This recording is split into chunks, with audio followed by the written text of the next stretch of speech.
Today I want to my title of message is என்னுடைய பிரசங்கத்தின் தலையங்கம் Acts 16:29. அப்போஸ்தலர் 16ஆம் அதிகாரம் 29ஆம் வசனம். 30 verse 30. 16:30. ஓகே, 16ஆம் அதிகாரம் 30வது வசனம்.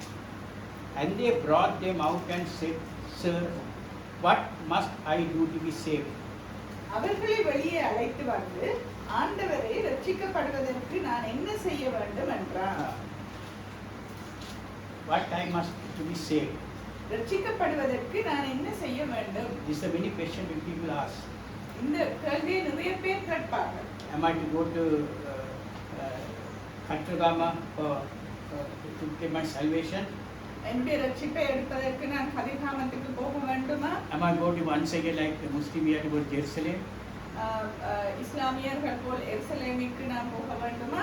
Or we have to be roll on the ground for our salvation? நிலத்திலே நான் படுத்து உருள வேண்டுமா?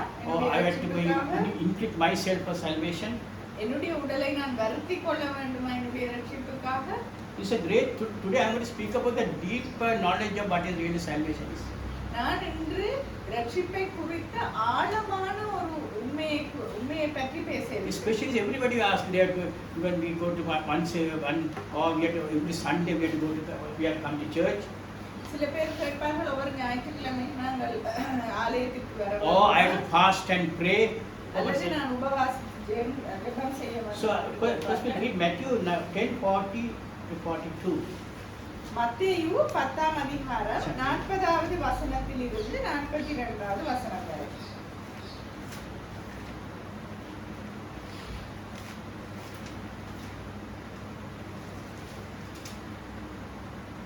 He that receiveth you receiveth me, and he that receiveth me receiveth him that sent me. He that receiveth a prophet in the name of a prophet shall receive a prophet's reward. And he that receiveth a righteous man in the name of a righteous man shall receive a righteous man's reward.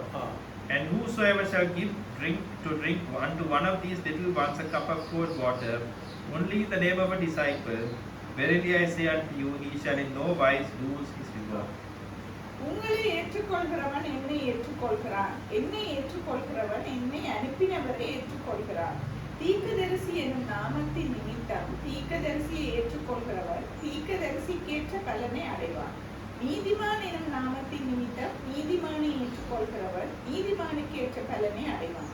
சீஷன் என்னும் நாமத்தின் நிமித்தம் இந்த சிறியாரில் ஒருவனுக்கு ஒரு கலசம் தண்ணீர் மாத்திரம் குடிக்க கொடுக்கிறவனும் தன் பலனை அடையாமல் போகான் என்று மெய்யாகவே உங்களுக்கு சொல்கிறேன். So here what Jesus said, if you accept me, you accept my Father. இங்கே இயேசு என்ன கூறுகிறார்? என்னை ஏற்றுக்கொண்டீர்கள்னால் என் பிதாவை ஏற்றுக்கொள்வார்கள். If you accept a disciple in the name of Jesus, servant of God,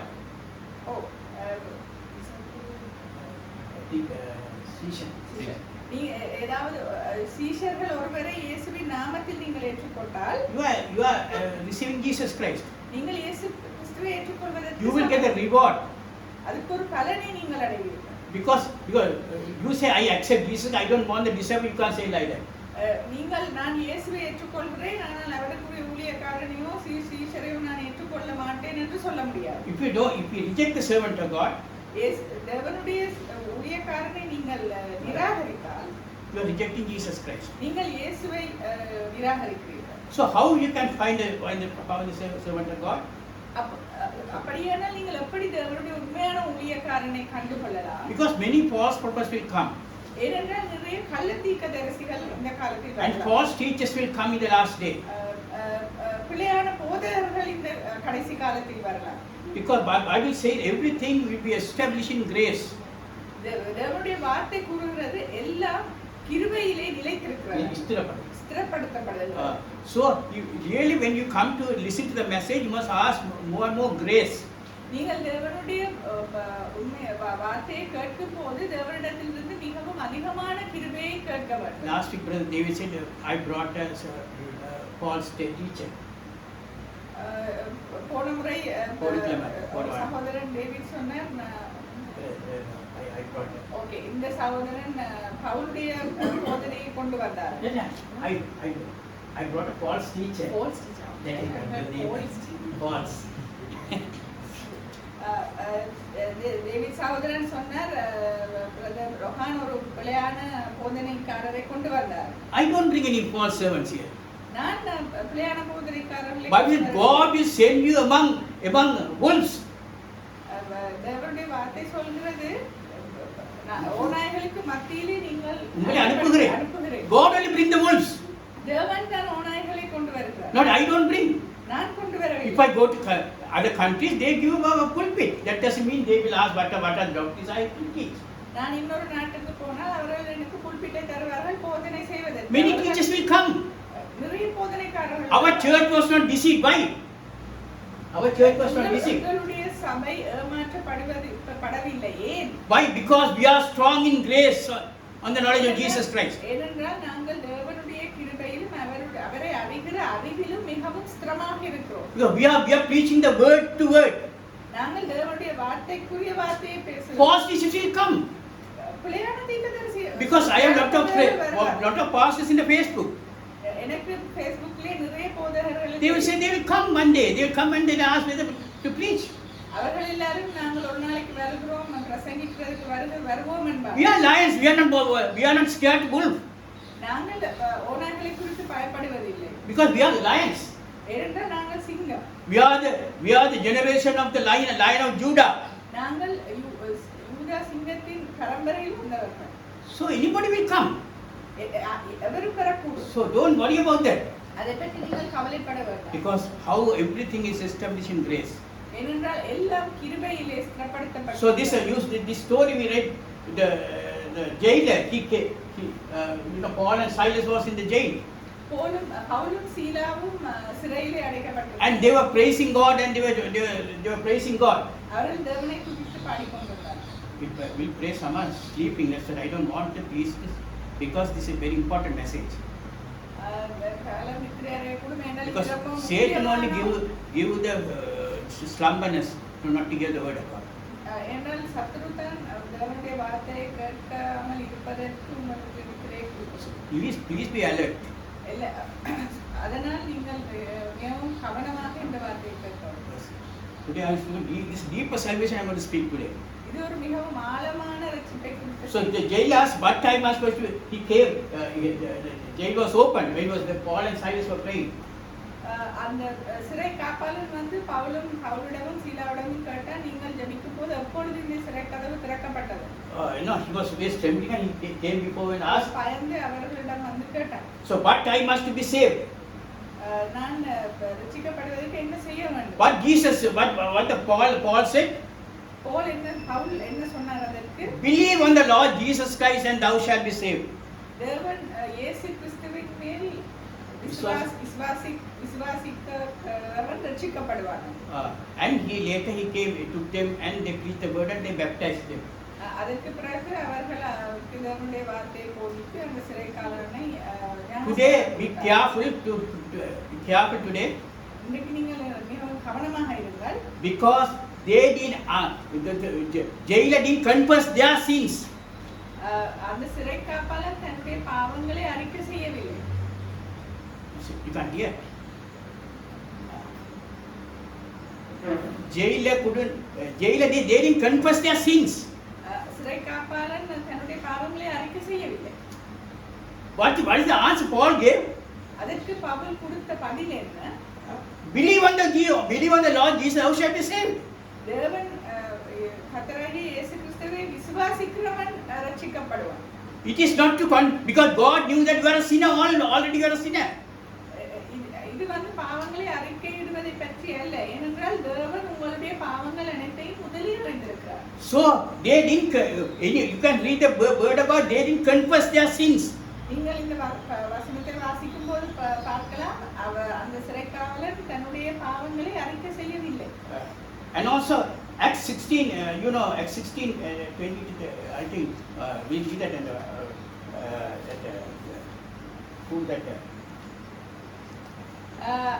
அப்போஸ்தலர் 16ஆம் அதிகாரம் 20வது வசனத்திலிருந்து 30வது வசனம் வரை.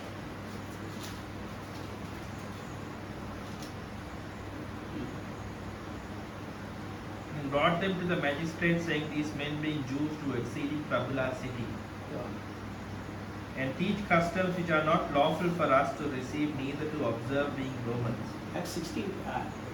We read that, no? Yeah. Okay, very soon we read that. And Acts 2, 37-38. அப்போஸ்தலர் 2ஆம் அதிகாரம் 37வது வசனமும் 38வது வசனம்.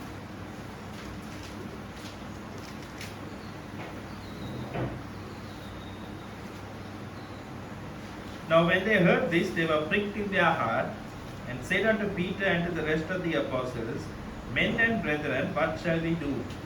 Then Peter said What shall we do? Then Peter said unto them, Repent and be baptized every one of you in the name of Jesus Christ for the remission of sins, and you shall receive the gift of the Holy Ghost. இதை அவர்கள் கேட்டபொழுது இருதயத்திலே குத்தப்பட்டவர்களாகி பேதுருவையும் மற்ற அப்போஸ்தலரையும் பார்த்து, சகோதரரே, நாங்கள் என்ன செய்ய வேண்டும் என்றார்கள். பேதுரு அவர்களை நோக்கி, நீங்கள் மனம் திரும்பி ஒவ்வொருவரும் பாவ மன்னிப்பு கண்டு இயேசு கிறிஸ்துவின் நாமத்தினாலே ஞானஸ்நானம் பெற்றுக் கொள்ளுங்கள், அப்பொழுது பரிசுத்த ஆவியின் பெருமை பெறுவீர்கள். So this same question they asked, what that I must to be saved? So இந்த வசனத்தில் குறிப்பிட்டது போல இதே கேள்வியைத்தான் எல்லாரும் கேட்பார்கள், ரட்சிக்கப்படுவதற்கு என்ன செய்யணும்? So they pricked their hearts and they asked this question. இருதயத்திலே குத்தப்பட்டவர்களா இந்த கேள்வியை கேட்டார். And he said, repent. அப்பொழுது பேதுரு சொன்னார், மனம் And திரும்ப repent and be baptized in the name of Jesus Christ thou shalt. மனம் திரும்பி பாவம் மன்னிப்பு. What is repent? What is repent really? ஞானஸ்நானம் பெற்றுக்கொள்ளணும். What is repent really? மனம் திரும்புதல் என்றால் என்ன? You are going in a wrong way. நீங்கள் ஒரு பிழையான வழியிலே போய் கொண்டிருக்கிறீர்கள். You have to turn to God. நீங்கள் தேவனை நோக்கி உங்கள் திரும்ப வேண்டும். That is called the repent. அதுதான் மனம் திரும்புதல்.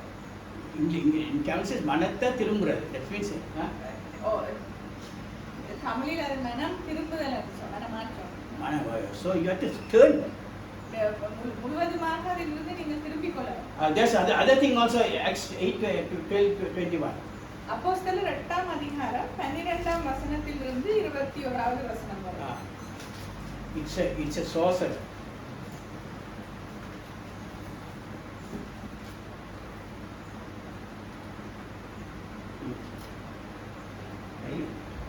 Acts 8, Yeah. 12-21. Important article. That's speak of the sorcerer. Yeah, no? Yeah. This is about that's one. Turn. Simon, right? Simon. Simon was a sorcerer. Yeah, verse 14 on. Verse 14 onwards. Now when the apostles which were at Jerusalem heard that Samaria had received the word of God, they sent unto them Peter and John, who when they were come down prayed for them that they might receive the Holy Ghost. For as yet as he was fallen upon none of them, only they were baptized in the name of the Lord Jesus. Then laid they their hands on them, and they received the Holy Ghost. And when Simon saw that through laying on of the apostles' hands the Holy Ghost was given, he offered them money. Because Bible says even Simon also baptized in the name of Jesus Christ. சமாரியர் தேவ வசனத்தை ஏற்றுக்கொண்ட எருசலேமில் உள்ள அது முதல் வசனம் அப்போஸ்தலர்கள் இருக்குனே. Simon. Yeah, that's in verse 9. But there was a certain man called Simon, which before time in the same city used sorcery and bewitched the people of Samaria, giving out that himself was some great one, to whom they all gave heed from the least to the greatest, saying, This man is the great power of God. And to him they had regard, because of that of long time he had bewitched them with sorceries. But when they believed in Philip preaching the things concerning the kingdom of God and the name of Jesus Christ, they were baptized, both men and women. Then Simon himself believed also. Simon also believed also. And when he was baptized, he continued with Philip. He continued. சீமோன் என்று பெயர் கொண்ட மனுஷன் அந்த பட்டணத்திலே மாயவித்தக்காரனாயிருந்து தன்னை ஒரு பெரியவன் என்று சொல்லி சமாரிய நாட்டு ஜனங்களை பிரமிக்க பண்ணி கொண்டிருந்தான். தேவனுடைய பெரிதான சக்தி இவன்தான் என்று சிறியோர் பெரியோர் யாவரும் அவனுக்கு செவி கொடுத்து வந்தார்கள். அவன் அநேக காலமாய் தன்னுடைய மாயவித்தைகளினாலே அவர்களை பிரமிக்க பண்ணினதினால் அவனை மதித்து வந்தார்கள். தேவனுடைய ராஜ்யத்துக்கும் இயேசு கிறிஸ்து கிறிஸ்துவனுடைய நாமத்திற்கும் ஏற்றவைகளை குறித்து பிலிப்பு பிரசங்கித்ததை அவர்கள் விசுவாசித்த போது புருஷனும் ஸ்திரீகளும் ஞானஸ்நானம் பெற்றார்கள். அப்பொழுது சீமோனும் விசுவாசித்து ஞானஸ்நானம் பெற்று பிலிப்பை பற்றி கொண்டு அவன் நடந்த அடையாளங்களையும் பெரிய அற்புதங்களையும் கண்டு பிரமித்தான். Then he started to do mighty works. Then Philip wanted to receive the Holy Spirit. Yeah, and when Simon saw that through laying on of the apostles' hands the Holy Ghost was given, he offered them money, saying, He offered them money. So today people are selling. They are not selling. They are buying. They pay and they buy. They go. Their pastor say, you pay this much, you will receive the Holy Spirit. I will give you Holy Spirit. I give you healing. அப்போஸ்தலர்கள் தங்கள் கைகளை அவர்கள் மேல் வைத்ததினால் பரிசுத்த ஆவி தள்ளப்படுகிறதை சீமோன் கண்டபோது அவர்களிடத்தில் பணத்தை கொடுத்து, நான் எவன் மேல் என் கைகளை வைக்கிறேனோ அவன் பரிசுத்த ஆவியை பெறத்தக்கதாக எனக்கும் இந்த அதிகாரத்தை கொடுக்க வேண்டும் என்றார். Saying, give me also this power, that on whomsoever I lay hands he may receive the Holy Ghost. Next verse. But Peter said unto him, thy money perish with thee, because thou hast thought that the gift of God may be purchased with money. You can't purchase gift of God by money. பேதுரு அவனை நோக்கி, தேவனுடைய வரத்தை பணத்தினாலே சம்பாதித்துக் கொள்ளலாம் என்று நீ நினைத்தபடியால் உன் பணம் உன்னோட கூட நாசமாய் போகப்படுவது. உன் இருதயம் தேவனுக்கு முன்பாக செம்மையாயிராதபடியால் இந்த விஷயத்தில் உனக்கு பங்கும் இல்லை, பாவமும். You did not turn your ways. I'm telling you, there are people have been baptized, but today still they are not turning their ways. நிறைய பேர் இன்று ஞானஸ்நானம் பெற்றிருக்கிறார்கள், பட் அவர்களுடைய வழிகளை அவர்கள் மாற்றிக்கொள்ளவில்லை, அவர்கள் மனம் திரும்பவில்லை. They never turn their ways. அவர்களுடைய வழிகளை அவர்கள் திருப்பிக் கொள்ளவில்லை. Today I am going to speak with baptism. It is not going to save you. நான் இன்று பேசப் போவது என்னவென்றால், ஞானஸ்நானம் உங்களை ரட்சிக்கப்பட, Believe that you baptized will be saved. விசுவாசித்து ஞானஸ்நானம் பெற்றுக்கொள்ள வேண்டும். Vishwas means you must have revelation and be baptized. விசுவாசம் என்பது உங்களுக்குரிய வெளிப்பாடு. Today I am going to speak the great baptism. Today I am going to speak to you. மிகவும் மேலான ஒரு ஞானஸ்நானத்தை குறித்து நான் இன்று பேசுகிறேன். It is not the baptism in the water. அது நீரினாலான ஞானஸ்நானம் அல்ல. And yes, because Acts 8:26. அப்போஸ்தலர் 8:26வது வசனம்.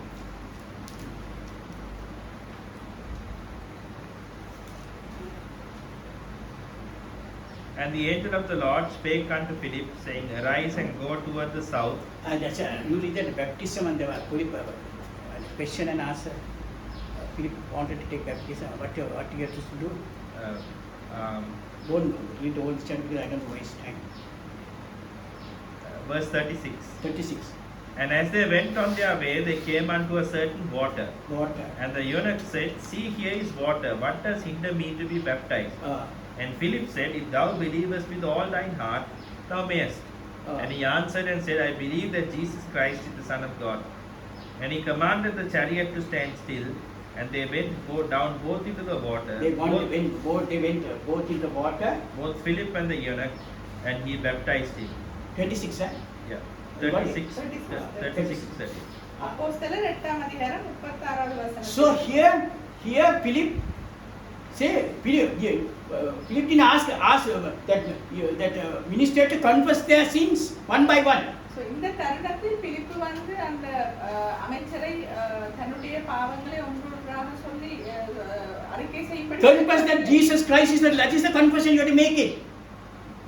Confess that Jesus Christ is the Lord. தேவன் இயேசு கிறிஸ்து தேவனாகிய கர்த்தர் என்பதை அறிக்கை செய்ய வேண்டும். This confession of sins came by Catholic Church. பாவங்களை ஒன்றொன்றாக அறிக்கை செய்வது கத்தோலிக்க சபையிலிருந்து வந்த ஒரு It has crept into the Pentecostal churches. அந்த வளமுறை இப்பொழுது பெந்தெகோஸ்து சபைகளுக்கு வந்துவிட்டது. And also it has come even to the end time message churches. Even இந்த வளமுறை இப்பொழுது கடைசி கால சபைகளுக்கு வந்திருக்கிறது. Because you are a sinner. நீங்கள் முன்னமே பாவியாகத்தான் இருக்கிறீர்கள். But if you believe Jesus Christ, you are saved. But தேவனுடைய இயேசு கிறிஸ்துவில் விசுவாசிக்கும் போது நீங்கள் ரட்சிக்கப்பட்டு விட்டீர்கள். You are saved. முழுமையாக ரட்சிக்கப்பட்டு விட்டீர்கள். How? I'll come back. I'll come this Romans 8:29-30. ரோமர் 8ஆம் அதிகாரம் 29ஆம் வசனத்திலிருந்து 30வது வசனம் வரை. For whom he did foreknow, he also did predestinate to be conformed to the image of his Son, that he might be the firstborn among many brethren. Moreover, whom he did predestinate, them he also called, and whom he called, them he also justified, and whom he justified, them he also glorified. தம்முடைய குமாரன் அநேக சகோதரருக்குள்ளே முதற்பேறானவராய் இருக்கும் பொருட்டு தேவன் அவர்களை முன்குறித்தாரோ அவர்களை தமது குமாரனுடைய சாயலுக்கு ஒப்பாயிருப்பதற்கு முன்குறித்திருக்கிறார். அவர்களை முன்குறித்தாரோ அவர்களை அழைத்தும் இருக்கிறார். அவர்களை அழைத்தாரோ அவர்களை நீதிமான்களுமாயிருக்கிறார். அவர்களை நீதிமான்களாக்கினாரோ அவர்களை மகிமைப்படுத்தியும் இருக்கிறார். So before the foundation of the world, உலக தோற்றத்துக்கு முன்பாகவே you already are saved. உங்களை தேவன் ரட்சித்திருக்கிறார். You are already saved in the mind of God. You are with Him before the foundation of the world. இந்த உலக தோற்றத்துக்கு முன்பாகவே நீங்கள் அவருடைய சிந்தையிலே ரட்சிக்கப்பட்டிருக்கிறீர்கள். You are justified in the name of Jesus Christ. நீங்கள் இயேசுவின் நாமத்தினாலே நீதிமான்களாக்கப்பட்டிருக்கிறீர்கள். You are sanctified in the name of Jesus before the foundation of the world. உலக தோற்றத்துக்கு முன்பாகவே அவருடைய நாமத்தினாலே நீங்கள் பரிசுத்தப்பட்டிருக்கிறீர்கள். God has glorified you before the foundation of the world. தேவன் உங்களை உலக தோற்றத்துக்கு முன்பாகவே மகிமைப்படுத்தினார். You are sinless. நீங்கள் பாவமற்றவர்களாய் இருந்தீர்கள். Because what is really sin is? What is sin? பாவம் என்றால் என்ன? The Bible says. தேவனுடைய வார்த்தை கூறுகிறது. Commandments. What is sin? Yeah, Bible verse. Like in commandments.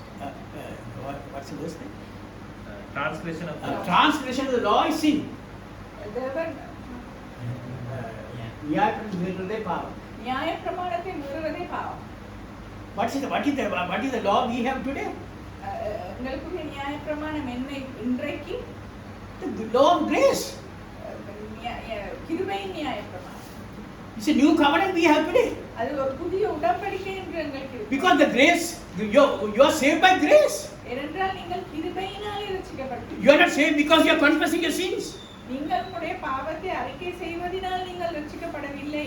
Because by believing Jesus Christ, that what is given is a free, is a unmerited favor. நீங்கள் இயேசு கிறிஸ்துவை விசுவாசிக்கிறதினாலே ரட்சிக்கப்படுவது ஒரு நிபந்தனையற்ற unconditional. நிபந்தனையற்ற ஒரு கொடுப்பனம். There's no condemnation those who are in Christ Jesus. There's no condemnation. இயேசு கிறிஸ்துவில் இருப்பவர்களை குற்றப்படுத்த முடியாது. No one can condemn you. யாரும் உங்களை குற்றப்படுத்த In முடியாது. sight of God, God seeing through His blood. இயேசு தன்னுடைய இரத்தத்தின் ஊடாக உங்களை பார்க்கிறார். He is seeing through His blood. அவர் தன்னுடைய இரத்தத்தின் ஊடாக உங்களை பார்க்கிறார். When you see red glass, how you look? When you see through a red glass. நீங்க ஒரு சிவப்பு கண்ணாடியின் ஊடாக உங்களை பார்க்கும்போது அப்படி இருக்கு. There's no sin in you. அப்பொழுது உங்களில் பாவம் இல்லை. Because God is looking like that. என்ன தேவன் அப்படித்தான் உங்களை Yes, நோக்குகிறார். I want to read what is real justification. Prophet said. தீர்க்கதரிசி பிரணம் என்ன நீதிமானாக்கப்படுவதை குறித்து சொன்னதை நான் வாசிக்க விரும்புகிறேன்.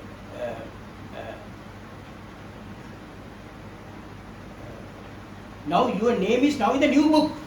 உங்களுடைய நாமம் புதிய புத்தகத்தில் இருக்கிறது. Not in the book of life.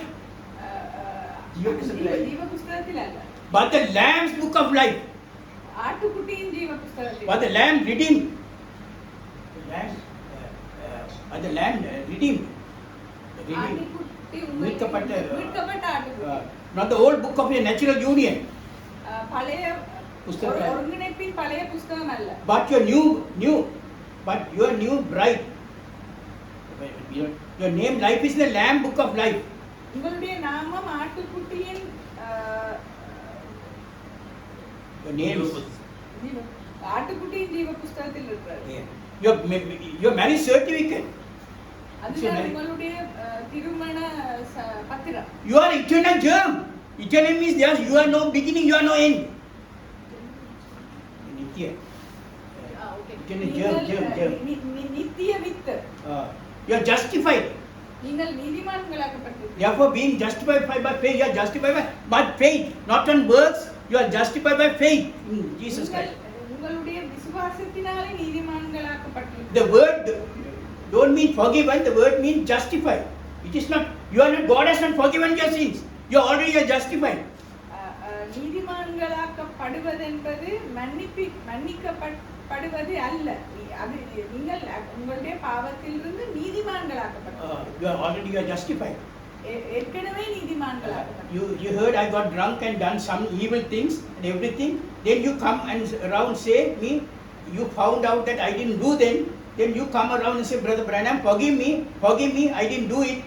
In the attitude, sometimes you will do some mistake and you will say, forgive me. சில நேரம் நீங்கள் ஒரு பிழை செய்துவிட்டு வந்து மன்னிக்க சொல்லி கேட்கலாம். But you are guilty. ஏனென்றால் நீங்கள் உங்கள் உள்ளத்திலே குற்றமாக இருக்கிறீர்கள். But you could forgive me, but that would be guilty, but I am not justified. Then you are not justified. If you are guilty of your sins, you are not justified. நீங்கள் உங்களுடைய பாவத்தை குறித்து உங்கள் மனதிலே குற்ற உணர்வு இருக்கிறது என்றால் நீங்கள் நீதிமான்களாக்கப்படவில்லை. But the word justifies though that you never done it. But நீங்கள் நீதிமான்களாக்கப்பட்டிருக்கிறீர்கள் என்றால் நீங்கள் பாவத்தை செய்யவில்லை என்பதுதான் அர்த்தம். Because you are not never done it. ஏனென்றால் நீங்கள் அந்த பாவத்தை செய்யவில்லை. So why are you confessing your sins? நீங்கள் நீதிமான்களாக்கப்பட்டிருந்தால் நீங்கள் பாவம் செய்யவில்லை. What is sin? Sin is unbelief. அப்படியானால் ஏன் நீங்கள் உங்களுடைய பாவத்தை அறிக்கை செய்யவில்லை? Because you don't believe Jesus Christ what he has done on the cross. அவிசுவாசம் ஒரு பாவம். ஏனென்றால் நீங்கள் தேவன் அவருடைய குருசிலே செய்ததை நீங்கள் விசுவாசிக்கவில்லை. You unbelieve the new covenant. நீங்கள் புதிய ஒரு உடன்படிக்கையை நீங்கள் அவிசுவாசிக்கிறீர்கள். You have to believe Jesus Christ. நீங்கள் தேவனை விசுவாசிக்க வேண்டும். Don't worry about your fleshly weaknesses. உங்களுடைய மாம்சத்துக்குரிய பலவீனங்களை குறித்து நீங்கள் கவலைப்பட வேண்டாம். Because ask God, daily get up and ask, Lord, this world is very filthy. I walk on the road of filthiness. இந்த உலகம் மாசுபட்டது. நான் மாசுபட்ட பாதையிலே நடக்கிறேன். I need your grace, Lord, today. என்னுடைய கிருபை எனக்கு உம்முடைய கிருபை எனக்கு வேண்டும். Hold my hand, Lord, today. I may not fall. உம்முடைய கிருபை எனக்கு வேண்டும். உம்முடைய கையை என்னுடைய கையை பிடித்துக் கொள்ளுங்கள் என்று ஒவ்வொரு நாளும். Because the mother hold the child's hand, the child won't fall. நீங்கள் உம்முடைய பிள்ளைகளுடைய கையை பிடித்துக் கொள்ளும்போது பிள்ளை நிலத்திலே விழாது. That's what God is holding your hand. அதேபோல் தேவனும் உம்முடைய கைகளை பிடித்துக் கொள்கிறார். If you fall, நீங்கள் விழுந்தால் because unbelief, you don't believe that God is holding your hand. நீங்கள் தேவன் உம்முடைய கையை பிடித்துக் கொண்டிருக்கிறார் என்றதை நீங்கள் விசுவாசிக்காதபடியினால் தான் நீங்கள் விழுகிறீர்கள். It's unbelief. Sometimes you unbelieve God. சில நேரங்களில் நான் தேவனை அவிசுவாசிக்கிறோம். The word justifies is you have never done it. நீங்கள் நீதிமான்கள் ஆக்கப்பட்டிருக்கிறீர்கள் என்ற வசனத்திற்குரிய அர்த்தம் என்ன? நீங்கள் பாவத்தை ஒரு It is not even regarded, Bible says. It is even not regarded. நீங்கள் பாவம் செய்திருக்கிறீர்கள் என்று கூட அது கணக்கில் எடுக்கப்படவில்லை. God book of sea of forgetfulness. He had put it in the sea of forgetfulness. தேவன் நீங்கள் செய்த அனைத்தையும் மறதி என்னும் கடலிலே போட்டுவிட்டார். You are justified.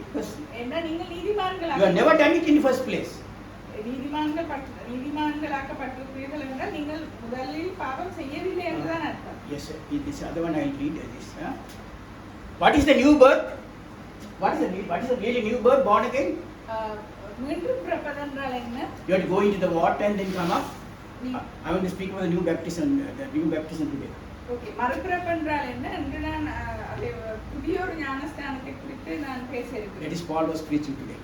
Paul is preaching. அந்த புதிய ஞானஸ்தானத்தை குறித்து பவுல் பேசினார். What is a new birth? மறுபிறப்பு என்றால் என்ன? It is a revelation of Jesus Christ personally to you.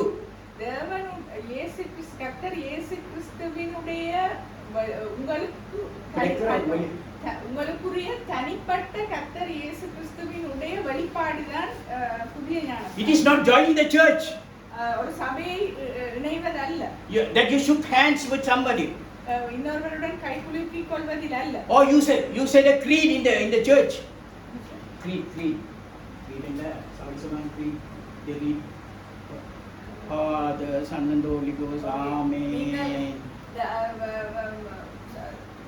சபையிலே திருப்பி சொல்லப்படும் ஜெபம் போல அல்ல. You release your promise in new code of, it's not a code of rules. அது உங்களுக்காக கொடுக்கப்பட்ட ஒரு பிரமாணங்கள் அல்ல. பிரமாணங்கள் அல்ல. Church rules. You are not, they are not church rules. சபைக்குரிய பிரமாணங்கள் அல்ல. You have to remove your shoes and come. There are some churches. நீங்கள் உங்களுடைய பாத ரட்சையை கழட்டிவிட்டு You have to wear white and come. You have to wear white. வெள்ளை ஆடை உடுத்தி வர வேண்டும் என்பார்கள். Christ the Bible. It is the word that was revealed to you. தேவனுடைய வார்த்தை உங்களுக்கு என்று வெளிப்படுத்தப்பட்டிருக்கிற அந்த உங்களுக்குரிய தனிப்பட்ட வெளிப்பாடுதான் அந்த புதிய ஞானஸ்நானம். That is called the new birth. அதுதான் ஒரு Believe on the Lord Jesus Christ. You must have personal revelation that who Jesus Christ is. Otherwise, how many times you baptize in the name of you are living in filth. I am telling you. நீங்கள் தேவனை விசுவாசிக்க வேண்டும். உங்களுடைய உள்ளத்திலே உங்களுக்கென்று ஒரு வெளிப்பாடு இருக்க வேண்டும். தேவனாகி இயேசு கிறிஸ்து யார் என்று. இல்லாவிட்டால் நீங்கள் எத்தனை தரம் தண்ணீரிலே ஞானஸ்நானம் எடுத்தாலும் அதற்கு எந்த விதமான ஒரு பலனும் இல்லை. Romans 10:9-13. ரோமர் 10ஆம் அதிகாரம் 9வது வசனத்திலிருந்து 13வது வசனம் வரை. Don't have any guiltiness in your mind. உங்களுடைய மனதிலே எந்த விதமான ஒரு குற்ற உணர்ச்சியும் வைத்திருக்க வேண்டாம். Because you are believing Jesus Christ. ஏனென்றால் நீங்கள் தேவனை விசுவாசிக்கிறீர்கள். Because He started the work in you. Because you are predestinated, He started the work in you and He will finish it.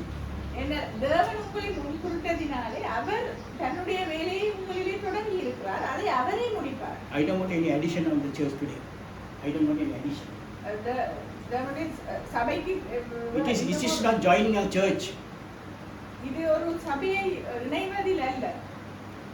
You are born into the family. You are not joining in a family. You are born into the family. நீங்கள் அந்த குடும்பத்தில் இணைவது அல்ல, நீங்கள் அந்த குடும்பத்திலே பிறந்திருக்கிறீர்கள். We are born from royal family. நாங்கள் ராஜ வம்சத்திலே பிறந்திருக்கிறோம். Not joining in a church. Don't say I am going to join Rohan. Don't say that. ஒரு சபையை இணைவதில்லை. நான் ரோஹான் சபையில இணைய போகிறேன் அப்படி சொல்ல வேண்டாம். Don't say that. You are not belongs to me. You belongs to the Father. Almighty. யாருமே எனக்குரியவர்கள் அல்ல. Anywhere you can go. I don't mind it. If you go anywhere, if you are true child of God, where the word is there, child will come. Yeah. If you are true child of God, where the word is there.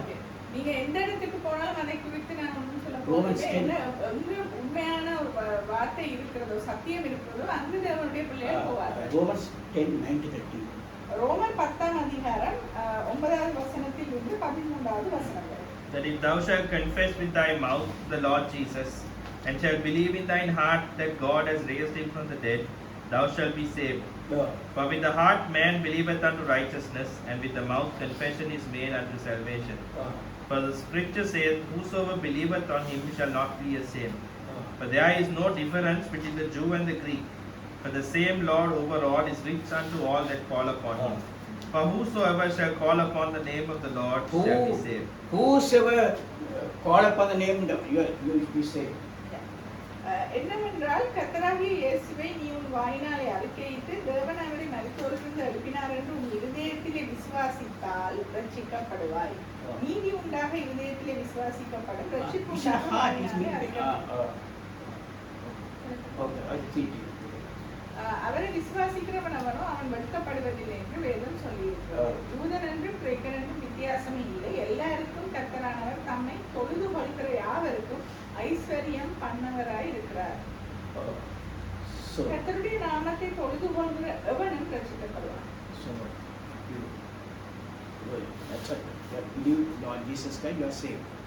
தேவனிலே நீங்கள் விசுவாசிக்கும் போது நீங்கள் ரட்சிக்கப்பட்டிருக்கிறீர்கள். It is not the it's a faith in God. It's a revelation. தேவனுள்ளே இருக்கிற விசுவாசம் என்பது தேவனை குறித்து உங்களுக்குள்ளான வெளிப்பாடு. Romans 6:4. ரோமர் 6வது அதிகாரம் 4வது வசனம்.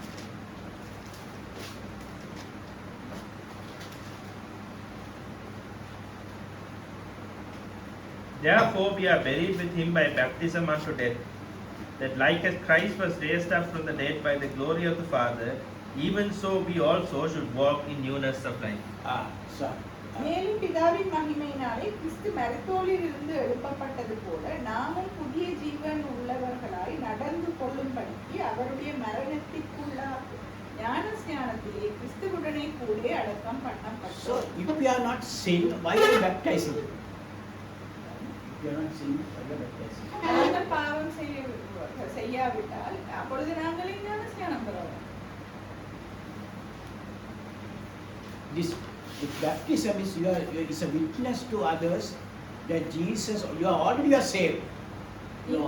நீங்கள் எப்பொழுதோ ரட்சிக்கப்பட்டு விட்டீர்கள். But the baptism, when you go into the water and you come out, that you are all, because when Paul says, I died with Christ. ஏனென்றால் தேவன் When Jesus was on the cross, I was there. என்ன பவுல் சொல்கிறார், நான் இயேசுவுடனே கூட மரித்தேன் என்று. இயேசு சிலுவையில் இருக்கும்போது அவருடனே கூட நான் இருந்தேன் என்று பவுல் சொல்கிறார். So you are already dead, you are. You say. So நீங்கள் பாவத்துக்கு ஏற்கனவே மரித்து So here the baptism you are witnessing that Jesus has already done the good work. That's why you are going to the water and you come out. இயேசு கிறிஸ்து அந்த நல்ல காரியத்தை ஏற்கனவே பண்ணி விட்டார். ஆனால் நீங்கள் அதை சாட்சிப்படுத்துவதற்காக நீங்கள் தண்ணீருக்குள்ளே போய் திரும்பி வருகிறீர்கள். So you are doing that. And Colossians 2 will get to the 30. Colossians 2. Chapter 2. கொலோசியர் 2ஆம் அதிகாரம் 12வது வசனத்தில் இருந்து 13வது வசனம் வரை.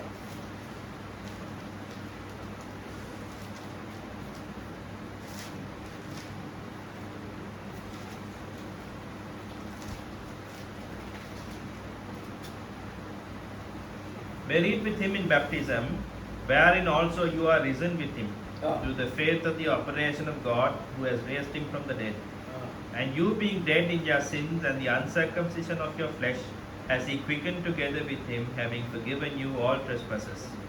ஞானஸ்நானத்தினாலே அவரோட கூட அடக்கம் பண்ணப்பட்டவர்களாகவும் அதிலே அவரை மரித்தோரிலிருந்து எழுப்பின தேவனுடைய செயலின் மீதுள்ள விசுவாசத்தினாலே அவரோட கூட எழுந்தவர்களாகவும் இருப்பீர்கள். So you are already died. நீங்க ஏற்கனவே மரிக்கப்பட்டு விட்டீர்கள். When Jesus was on the cross, you also died. இயேசு தன்னுடைய குருசினிலே இறந்தபோது நீங்களும் அவரோட கூட When Jesus was resurrected, you were resurrected. இயேசு திரும்பவும் உயிர்த்தெழுந்த போது நீங்களும் உயிர்த்தெழுந்து விட்டீர்கள். And also Galatians 2:20. That's what I read the verse. Galatians 2:20. கலாத்தியர் 2வது அதிகாரம் 20வது வசனம். I am crucified with Christ. Paul said, I am crucified with Christ. Nevertheless I live, yet not I, but Christ liveth in me. Now Christ, I was crucified here. You already are crucified. Do you believe that? In விசுவாசிக்கிறீங்களா? நான் இயேசு கிறிஸ்துவினோடே கூட சிலுவையில் அறையப்பட்டு விட்டேன். அப்பொழுது நான் ஏற்கனவே சிலுவையில் அறையப்பட்டு விட்டேன். அதை நீங்கள் விசுவாசிக்கிறீர்களா? No doubt about the word. What is unbelief? You are doubting the word of God. அவிசுவாசம் என்பது என்ன? நீங்கள் தேவனுடைய வார்த்தையை So சந்தேகப்படுகிறீர்கள். how can I was born this year? How can I die? Because already you are in the mind of Christ. Because how is it? நான் இந்த காலத்திலே பிறந்திருக்கிறேன். இயேசு முன்னொரு காலத்திலே சிலுவையில் அறையப்பட்டார். அப்பொழுது நீங்கள் கேட்கலாம், என்னென்று நான் அவருடனே கூட சிலுவையில் அறையப்பட்டேன் என்று. ஏனென்றால் நீங்கள் ஏற்கனவே அவருடைய சிந்தையில் இருக்கிறீர்கள். 1 Peter 3:21, very important. I'll come to the real baptism. I'll come to the real baptism. இப்பொழுதுதான் நான் உண்மையான ஞானஸ்நானம் குறித்து பேச வருகிறேன்.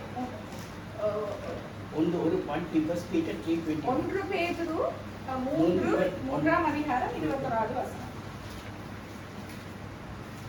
The like figure whereunto even baptism does also now save us, not the putting away of the filth of the flesh, but the answer of a good conscience toward God by the resurrection of Jesus Christ. அதற்கு ஒப்பனையான ஞானஸ்நானமானது மாம்ச அழுக்கை நீக்குதலாயிராமல் தேவனை பற்றும் நல் மனச்சாட்சியின் உடன்படிக்கையாயிருந்து இப்பொழுது நம்மையும் இயேசு கிறிஸ்துவினுடைய உயிர்த்தெழுதலினால் ரட்சிக்கிறது. Baptism is not going to take your filth, I am telling you. ஞானஸ்நானம் உங்களுக்கு அழுக்கை எடுத்துக்கொள்ள போவதில்லை. Today a lot of people are baptized in the name of Jesus, they are living in filth. இன்று நிறைய பேர் இயேசு கிறிஸ்துவின் நாமத்திலே ஞானஸ்நானம் எடுத்துவிட்டு மிகவும் மாசுபட்ட வாழ்க்கையில் இருக்கிறார்கள். It is not going to take a filth. அது உங்கள் இருக்கும் அழுக்கையோ மாசை எடுத்துக்கொள்ள What is போவதில்லை. really what is baptism? உண்மையாக ஞானஸ்நானம் என்பது என்ன?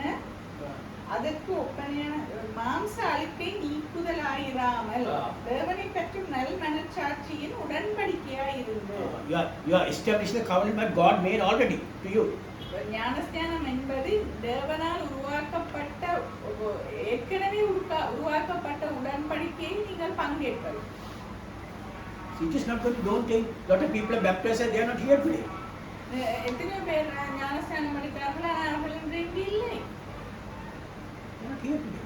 அவர்கள் இன்று இங்கு இல்லை.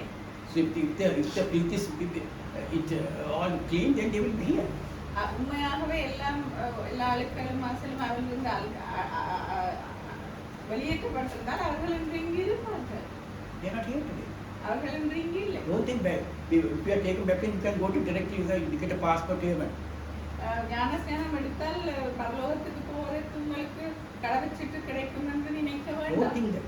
அப்படி நினைக்க வேண்டாம். The Bible, Paul says, all the children of Israel came, 2 million children of Israel came, and they already baptized in the water, in the Red Sea. They baptized.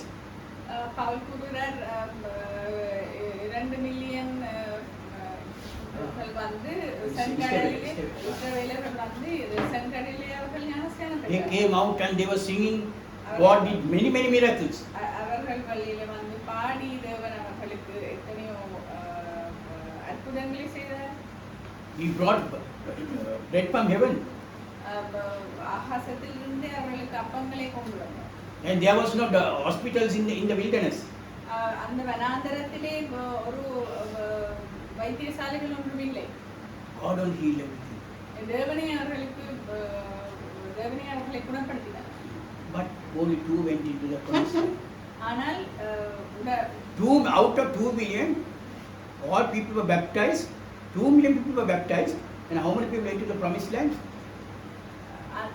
அன்று 2 மில்லியன் ஜனங்கள் ஞானஸ்நானம் பெற்றார்கள். ஆனால் வாக்குத்தத்தம் பண்ணப்பட்ட பிரதேசத்துக்கு போனவர்கள் 2 பேர் மாத்திரம். All baptism not good work. So மற்றவர்களுடைய ஞானஸ்நானத்துக்கு எந்த விதமான அர்த்தமும் இல்லையா? Not work. அது பலன் இல்லையா? Don't think they were. So what is really water in the word of God? தேவனுடைய வார்த்தையிலே தண்ணீர் என்று குறிப்பிடப்படுவதின் அர்த்தம் என்ன? Ephesians 5:26. எபேசியர் 5ஆம் அதிகாரம் 26வது வசனம்.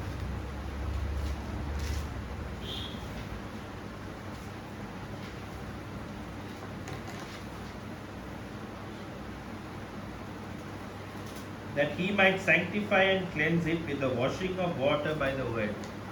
However, what is the water in the word of God? Living water, the word of God. தாம் அதை திருவசனத்தை கொண்டு தண்ணீர் மூழ்கினால் சுத்திகரித்து. What is really a water in the word of God? தேவனுடைய வார்த்தையிலே தண்ணீர் என்றால் என்ன அர்த்தம்? Living water. அது ஜீவத்தண்ணீர். That only the word, living word. அந்த தண்ணீர் என்பது தேவனுடைய வார்த்தையை குறிக்கிறது. So if you believe the word, so நீங்கள் தேவனுடைய வார்த்தையை விசுவாசிக்கும் போது that will heals you. அது உங்களை குணப்படுத்தும். That heals, take all your filthiness in the body. அது உங்களிலிருந்து எல்லா மாசு அழுக்குகளையும் அகற்றும்.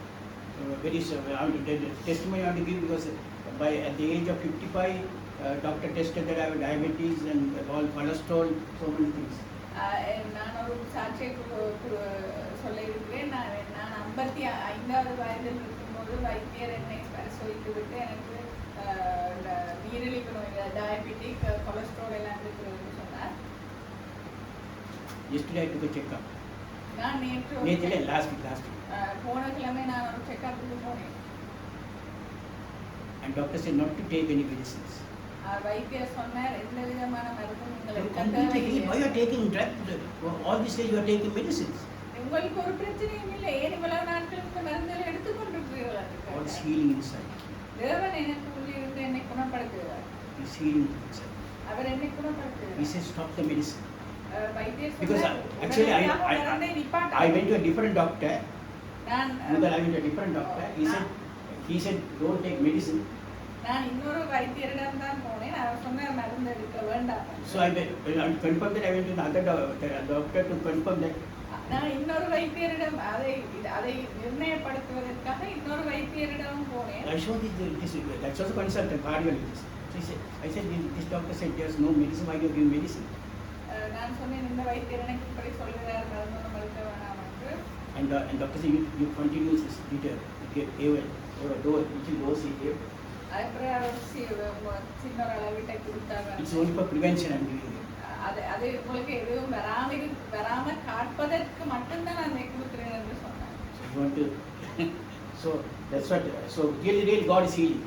என்ன தேவன் எங்களுக்குள்ளாக குணப்படுத்துவார். So what is really the word of God? Real word has a power, I'm telling you. தேவனுடைய வார்த்தைக்கு சக்தி இருக்கு. God sent the word and heals. தேவன் தன்னுடைய வசனத்தை அனுப்பி உங்களை குணப்படுத்துவார். And also John 17:17. யோவான் 17ஆம் அதிகாரம் 17வது It is வசனம். not I need to come and touch you and heal. It is not that I need. நான் உங்களை வந்து தொட்டு குணப்படுத்த வேண்டும் என்று அல்ல. You listen to the word. தேவனுடைய வார்த்தையை கேட்க வேண்டும். Word I speak to you. Normally says word I speak to the spirit and life in the word. தேவனுடைய வார்த்தை சொல்கிறது உங்களோடு நான் பேசுகின்ற வார்த்தை ஆவியும் ஜீவனுமாய் இருக்கிறது. Sanctify them through thy truth, thy word is truth. யோவான் 17ஆம் அதிகாரம் 17வது வசனம். உம்முடைய சத்தியத்தினாலே அவர்களை பரிசுத்தமாக்கும். உம்முடைய வசனமே சத்தியம். The word is truth. தேவனுடைய வார்த்தை தான் சத்தியமாய் இருக்கிறது. Let us say Jesus is truth. Some say Jesus is truth. சிலர் சொல்வார்கள் இயேசு கிறிஸ்து தான் சத்தியம். Because Jesus, I am the truth, I am the way, the truth and the life. ஏனென்றால் வார்த்தையிலே இயேசு கூறியிருக்கிறார் நான் தான் ஜீவனும் சத்தியமும் வழியுமாய். And same Jesus said, ஆனா அதே இயேசு தான் கூறியிருக்கிறார் my flesh profited nothing. அதே இயேசு தான் சொன்னார் என்னுடைய மாம்சம் It is not going to profit you, I am telling you. என்னுடைய மாம்சம் ஒன்றுக்கும் உதவாது. If you believe the man Jesus and the flesh Jesus Christ, it is not going to profit you. நீங்கள் மாம்சத்திலே வந்த இயேசு கிறிஸ்துவை விசுவாசித்தீர்களானால் அது உங்களுக்கு ஒரு பிரயோஜனத்தை கொண்டு வரும். He was the word in the beginning. மாம்சத்திலே வந்த இயேசு கிறிஸ்து ஆதியிலே வார்த்தையாய் If you reject the word, நீங்கள் தேவனுடைய வார்த்தையை நிராகரிக்கும் போது you are rejecting Jesus Christ. நீங்கள் இயேசு கிறிஸ்துவை மறுதலிக்கிறீர்கள். That's why Jesus, the word has speak to the spirit and life. அதனால் தான் இயேசு கிறிஸ்து சொன்னார் நான் பேசும் வார்த்தையானது ஆவியும் ஜீவனுமாய் இருக்கிறது.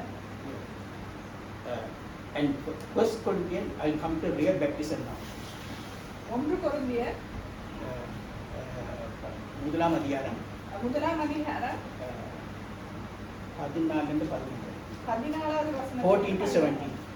First Corinthians chapter 1, First Corinthians chapter 1, 14 to 17.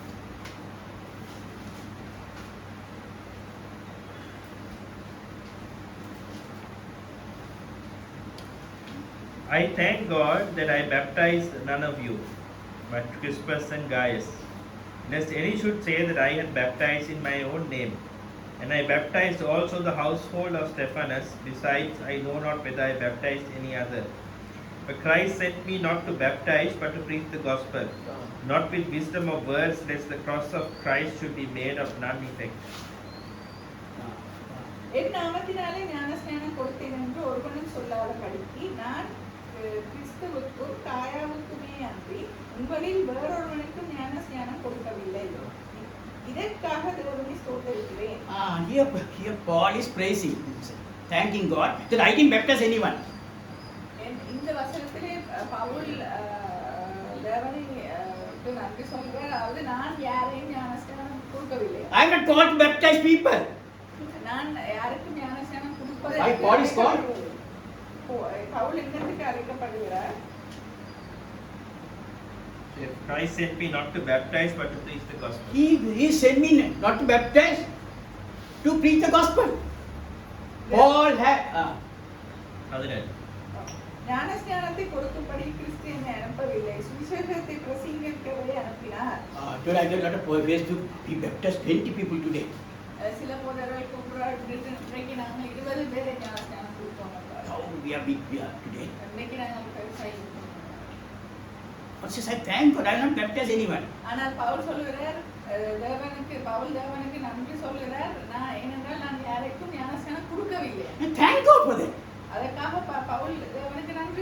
Because the Paul's gospel is a different gospel than Peter's gospel. ஏனென்றால் பவுலினுடைய சுவிசேஷம் வந்து பேதுருவின் சுவிசேஷத்திலிருந்து வித்தியாசமானது. There's two gospels. People don't understand. Listen, உண்மையாகவே that's in Galatians chapter 2. The இரண்டு two- உண்மையாகவே இதனுடைய வார்த்தையில் இரண்டு சுவிசேஷம் இருக்கிறது, அதை யாருமே விளங்கிக் கொள்வதில்லை. Galatians chapter 2, no? கலாத்தியர் Uh,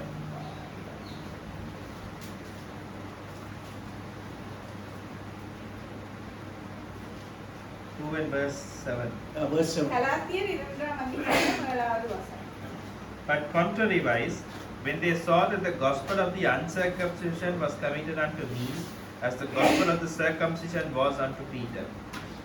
For he that wrought effectually in Peter to the apostleship of the circumcision, the same was mighty in me towards the Gentiles. Galatians 2:7. 7 and 8. 7. அதுவுமல்லாமல் விருத்த சேதனம் உள்ளவர்களுக்கு அப்போஸ்தலனாய் இருக்கும்படி பேதுருவை பலப்படுத்தினவர், புறஜாதிகளுக்கு அப்போஸ்தலனாய் இருக்கும்படி என்னையும் பலப்படுத்தினபடியினால் விருத்த சேதனம் உள்ளவர்களுக்கு சுவிசேஷத்தை பிரசங்கிக்கும்படி பேதுருவுக்கு கையளிக்கப்பட்டது போல விருத்த சேதனம் இல்லாதவர்களுக்கு பிரசங்கிக்கும்படி அது எனக்கு கையளிக்கப்பட்டிருக்கிறது என்று அவர்கள் கண்டு. Yeah. So, what is real baptism? உண்மையான ஞானஸ்நானம் என்றால் என்ன? So, there's two gospels. இப்ப இந்த வசனத்தில் இருந்தே தெரிகிறது இரண்டு சுவிசேஷம் இருக்கிறது.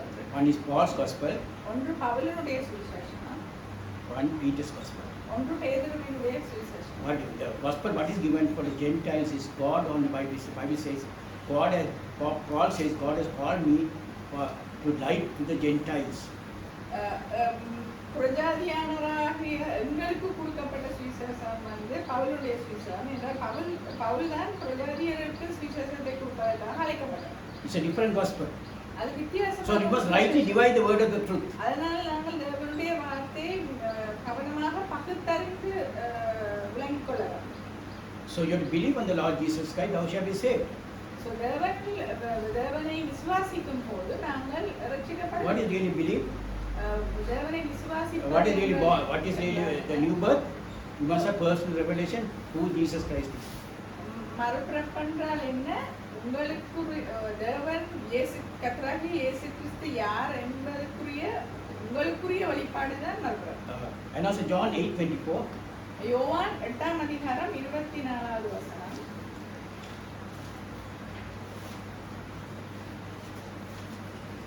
I said therefore unto you that you shall die in your sins.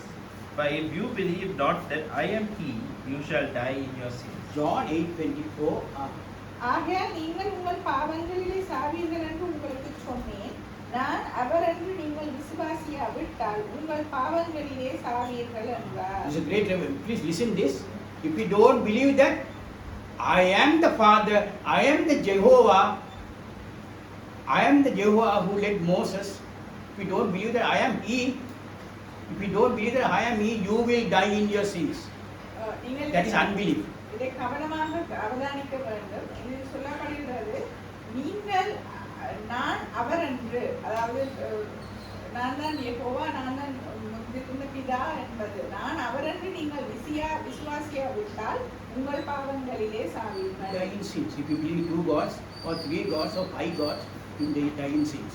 நீங்கள் ரெண்டு தேவன் உள்ளார் என்றோ மூன்று தேவன் உள்ளார் என்று விசுவாசித்தால் நீங்கள் உங்களுடைய பாவத்திலே சாவீர்கள். Romans 4:8. ரோமர் 4ஆம் அதிகாரம் 8வது வசனம். Blessed is the man to whom the Lord will not impute sin. Blessed the man. எவருடைய பாவத்தை கர்த்தர் எண்ணாதிருக்கிறாரோ அவன் பாக்கியவான் என்று. So you are blessed. God is not going to count your sins. என்ன நீங்கள் பாக்கியவான்களா இருக்கிறீர்கள் என்றால் தேவன் உங்களுடைய பாவத்தை எண்ணவில்லை. He is not going to count your sins. அவர் உங்களுடைய பாவத்தை எண்ணி போவதில்லை. So why you are guilty? Why you are guilty? அப்படியானால் ஏன் உங்கள் சிந்தையிலே குற்ற உணர்ச்சி இருக்கிறது?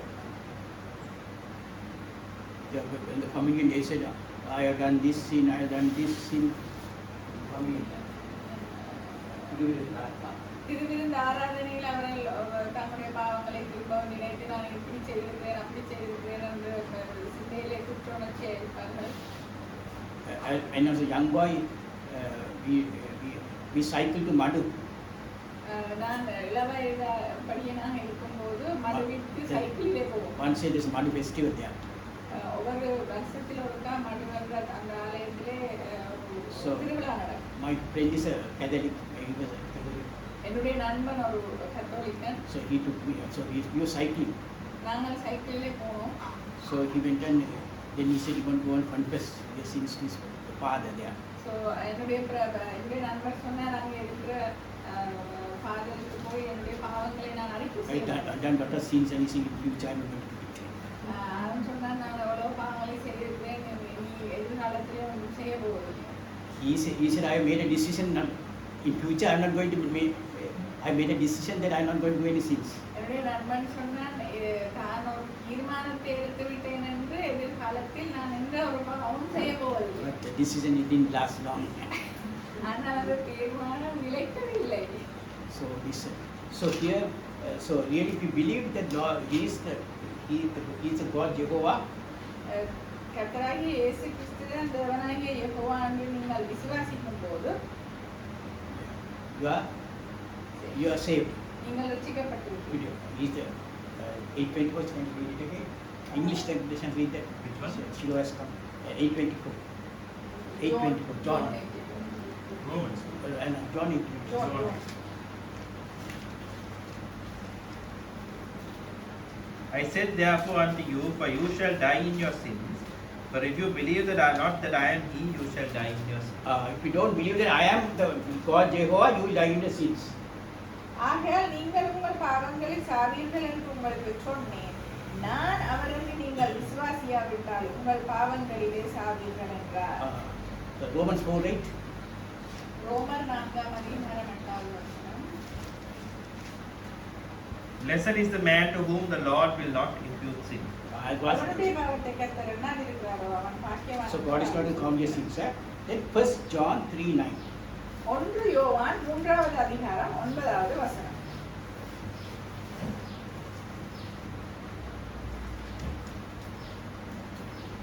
Whosoever is born of God does not commit sin, for his seed remaineth in him, and he cannot sin because he is born of God. தேவனால் பிறந்தவனும் பாவம் செய்யான், ஏனெனில் அவருடைய வித்து அவனுக்குள் தரித்திருக்கிறது. அவன் தேவனால் பிறந்தபடியினால் பாவம் செய்ய மாட்டான். You know, if we are believing in God, you are not going to sin because God is taking care of you.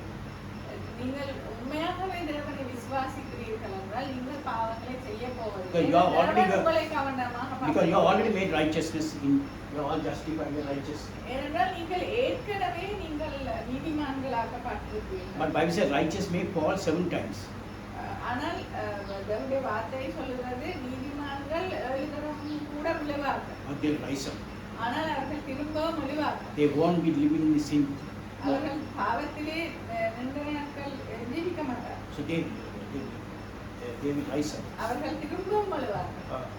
And also, John said the person is born of God, never sin. First யோவான் சொல்கிறார் தேவனால் பிறந்த யாவரும் எவனும் பாவம் செய்யான். So then the other verse, 1 John 1:8 says, 1 யோவான் 1வது அதிகாரம் 8வது வசனம் சொல்கிறது, If we say that we have no sin, we deceive ourselves, and the truth is not in us. Why the word is contradiction? ஆனால் நீங்கள் 1 யோவான் 1ஆம் அதிகாரம் 8வது வசனத்தை பார்க்கும்போது நமக்கு பாவம் இல்லை என்போமானால் நம்மை நாமே வஞ்சிக்கிறவர்களாய் இருப்போம், சத்தியம் நமக்குள் இராது. What is the ஏன் இந்த இரண்டு வார்த்தைகளும் ஒன்றோடு ஒத்து போகவில்லை? முரண்பாடாக இருக்கு. Bible never contradicts. தேவனுடைய வார்த்தை ஒருபோதும் முரண்படாது. இன்னொரு வார்த்தை If you read in a carnal mind, that word will contradict you. நீங்கள் மாம்சத்துக்குரிய சிந்தையிலே இந்த இரண்டு வார்த்தைகளையும் வாசித்தீர்களானால் அந்த இரண்டு வசனமும் முரண்படும். What is the sin John is speaking? What is the sin John is speaking? யோவான் பாவம் என்றால் என்ன என்பதை குறித்து பேசுகிறார். Unbelief. யோவான் சொல்கிற பாவம் வந்து அவிசுவாசம். You don't believe that God has already healed you, but you are not believing. Still the Christians are doubting. தேவன் உங்களை ஏற்கனவே குணப்படுத்தி விட்டார், ஆனால் நீங்கள் அதை விசுவாசிக்கவில்லை. Bible says we are seated in heavenly places in Christ Jesus. தேவனுடைய வார்த்தை சொல்கிறது நாங்கள் உன்னதத்திலே அவரோட கூட சிங்காசனத்தில் இருக்கிறோம். You doubt it. ஆனால் நீங்கள் அதை சந்தேகிக்கிறீர்கள். We are in a wedding feast. நாங்கள் திருமண விருந்திலே இருக்கிறோம். You are doubting. ஆனால் நீங்கள் How can we there? How can we there? நான் என்னவாக இருக்க முடியும் என்று நீங்கள் சந்தேகிக்கிறீர்கள். That is your sin. அதுதான் உங்களுடைய பாவம். God has healed me. I am already healed. தேவன் என்னை குணப்படுத்தி இருக்கிறார், நான் ஏற்கனவே சுகமாகி விட்டேன். I am the God that healed thee. என்ன தேவனுடைய வார்த்தை சொல்கிறது, நான் உன்னை குணப்படுத்தும் தேவன் நானே என்று. But people are still doubting. ஆனால் இன்னும் ஜனங்கள் அதை அவிசுவாசிக்கிறார்கள். That is the sin God is speaking. அது அந்த பாவத்தை குறித்து தான் தேவன் Unbelieving the word. தேவனுடைய வார்த்தையை அவிசுவாசிப்பது. That is the sin John is saying. தேவனுடைய வார்த்தையை அவிசுவாசிக்கிறது தான் பாவம் என்று. That is the Christian sin. Most every Christian doubting. கிறிஸ்தவர்களுடைய பாவம் அதுதான். I am weak, Lord. I am weak, Lord. நான் மிகவும் பலவீனமானவன் தேவனே. I can't walk. பலவீனமானவன் தேவனே. I can't walk. என்னால் நடக்க முடியாது. See, I am able, Lord. You are given a strength. ஆனால் நீங்க சொல்லலாம் என்னால் முடியும், தேவன் எனக்கு பலத்தை கொடுத்திருக்கிறார். This is strength in weakness also there. My strength is made perfect in weakness. My strength is made perfect in weakness. So those words we confess. என்னுடைய பலவீனத்தில் உம்முடைய பலன் பூரணமாயிருக்கிறது. These are the things we have to confess. அப்படிப்பட்ட காரியங்களை நாங்கள் அறிக்கை செய்ய You have to confess. நாங்கள் அறிக்கை செய்ய வேண்டும். Always you have to confess. I am healed. I no more sickness in me. நான் குணமாகி விட்டேன், என்னிலே எந்த விதமான வருத்தம் இல்லை என்று சொல்லி God is so good. He is not going to cast me out. தேவன் ஒரு நாளும் என்னை கைவிட போவதில்லை, அவர் மிகவும் நன்மையானவர் என்று நாங்கள் அறிக்கை. If the fear comes, unbelief. பயம் உங்களுக்கு வருகிறது என்றால் அவிசுவாசம் இருக்கிறது என்று அர்த்தம். Still the fear. ஏன் இன்னமும் நீங்கள் பயப்படுவீர்கள். Any palpitation come? Palpitation. இதே துடிப்பு அதிகமாக Okay, my mom is getting heart attack. நான் எனக்கு மாரடைப்பு வருகிறது என்று பயம் வரும். This is still unbelief. அது உங்களுடைய அவிசுவாசம். That is good. That's what John is speaking. அதைத்தான் யோவான் கதை பேசுகிறார். Hebrew Proverbs 18:21. Proverbs. Proverb. நீதிமொழிகள் 18வது அதிகாரம் 21வது வசனம்.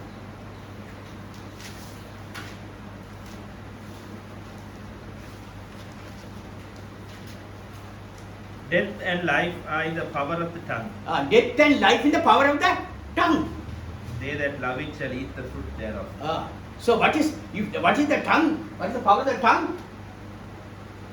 மரணமும் ஜீவனும் நாவின் அதிகாரத்தில் இருக்கும், அதில் பிரியப்படுகிறவர்கள் அதன் கனியை புசிப்பார்கள். If you say I'm sick and you are already going to be sick.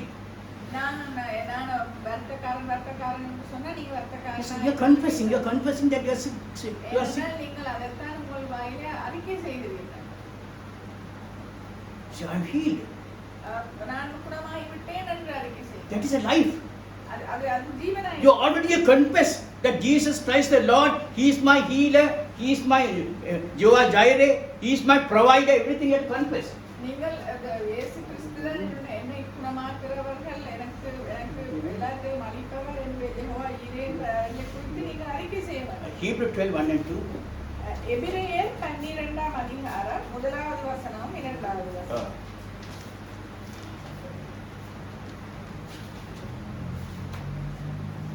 Wherefore, seeing we are also compassed about with so great a cloud of witnesses, let us lay aside every weight and the sin which does so easily beset us, and let us run with patience the race that is set before us, looking unto Jesus, the author and finisher of our faith, who for the joy that was set before him endured the cross, despising the shame, and is set down at the right hand of the throne of God. ஆகையால் மேகம் போன்ற இத்தனை திரளான சாட்சிகள் நம்மை சூழ்ந்து கொண்டிருக்க பாரமான So, யாவற்றையும் the crowd is, all the witnesses are surrounding us, all the saints are surrounding us.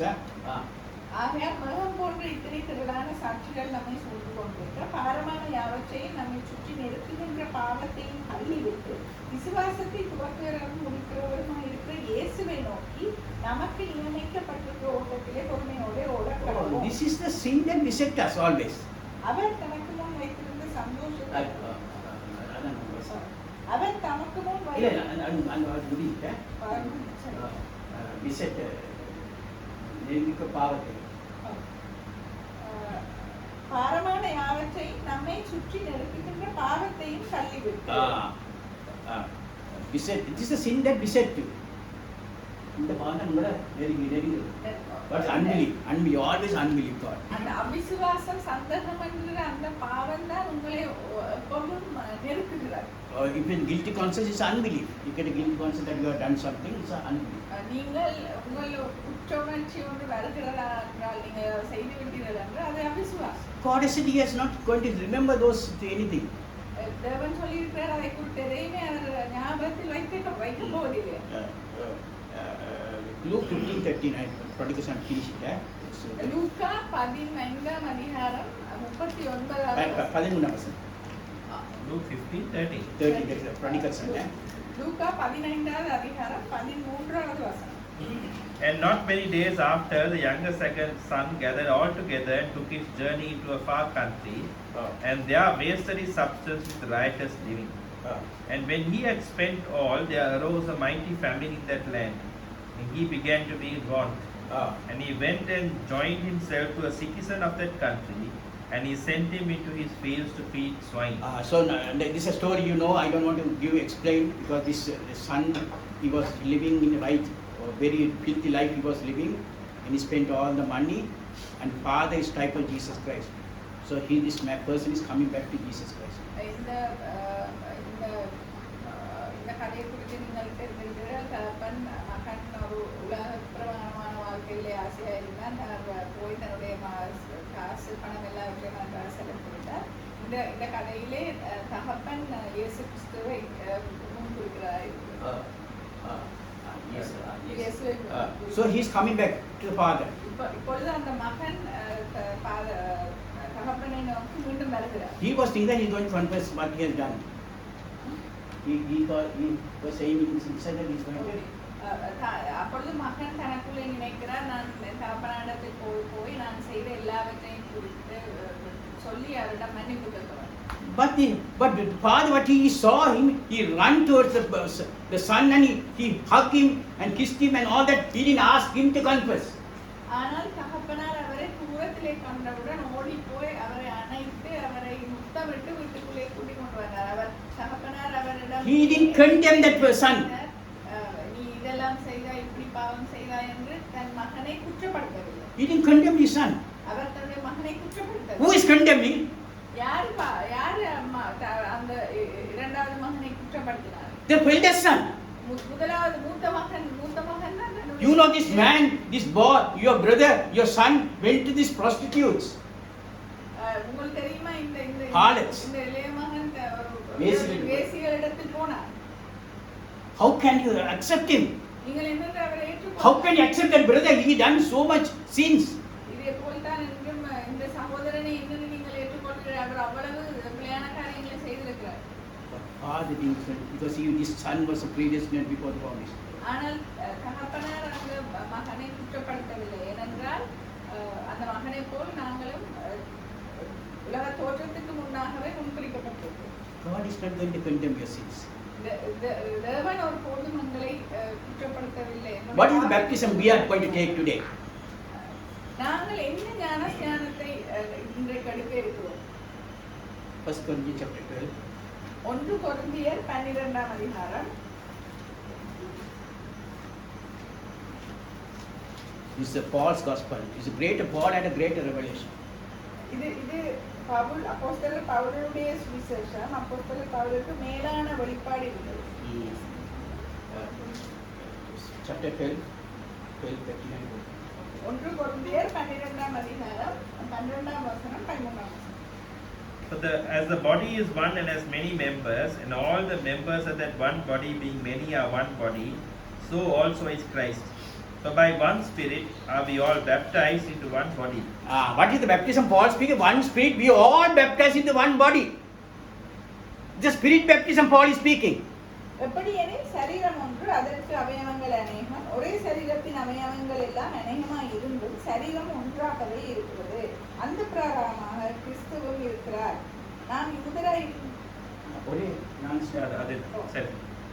இம்முதராய் இருந்தும் கிரேக்கனாயினும் அடிமைகளாயினும் சுயாதீரனாயினும் எல்லாருக்கும் ஒரே ஆவியிலே ஒரே சரீரத்திற்குள்ளாக ஞான ஸ்நானம் பண்ணப்பட்டு எல்லாருக்கும் ஒரே ஆவிக்குள்ளாகவே தாகம் தீர்க்கப்பட்டோம். That's what we are baptized into one body. நாங்கள் ஒரு சரீரத்திற்குள்ளாக ஞான ஸ்நானப்பட்டோம். And also Paul says in Hebrew, Ephesians 4, one baptism. Paul speaks one baptism. அப்போஸ்தலனாகிய பவுல் ஒரு ஞான ஸ்நானத்தை கொடுத்து எபேசியர் 4ஆம் அதிகாரத்திலே சொல்றார். Ephesians 4:5. எபேசியர் 4ஆம் அதிகாரம் 4வது வசனம் 5வது வசனம். There is one body and one Spirit, even as you are called in one hope of your calling, one Lord, one faith, one baptism. Paul says one baptism. உங்களுக்கு உண்டான அழைப்பினாலே நீங்கள் ஒரே நம்பிக்கைக்கு அழைக்கப்பட்டது போல ஒரே சரீரமும் ஒரே ஆவியும் உண்டு. ஒரே கர்த்தரும் ஒரே விசுவாசம் ஒரே ஞானஸ்நானம். What is one baptism? ஒரே ஞானஸ்நானம். If you baptize in water and you are baptized in the Spirit, it's two baptisms. நீங்கள் தண்ணீரிலே ஞானஸ்நானம் பெற்று ஆவியிலே ஞானஸ்நானம் பெற்றால் அப்பொழுது இரண்டு ஞானஸ்நானம். So Paul has a revelation that there is only one baptism. That's what he said, I thank God I have not baptized anyone. So பவுலுக்கு ஒரு வெளிப்பாடு இருந்தது, ஒரே ஞானஸ்நானம் உண்டு. அதனால தான் அவர் கூறுகிறார், தேவனுக்கு நன்றி கூறுகிறார், நான் யாரையுமே ஞானஸ்நானம் கொடுக்கவில்லை. But I baptized for two people, that's all. நான் குறைந்தது 2 பேரைத்தான் ஞானஸ்நானம் கொடுத்தேன். I have not called to baptize people. நான் யாருக்கும் ஞானஸ்நானம் கொடுப்பதற்கு அழைக்கப்படவில்லை. I called to preach Christ the gospel. நான் கிறிஸ்துவின் சுவிசேஷத்தை பிரசங்கிக்கவே அழைக்கப்பட்டேன் என்று பவுல் கூறுகிறார். Hebrew 9:8. எபிரேயர் 9:8.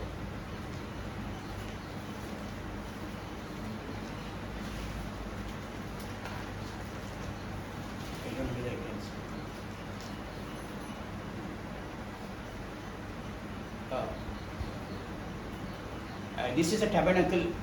This picture, you can see the picture. I have sent it in the. What's the WhatsApp I sent it? Is it WhatsApp? That here, our church WhatsApp.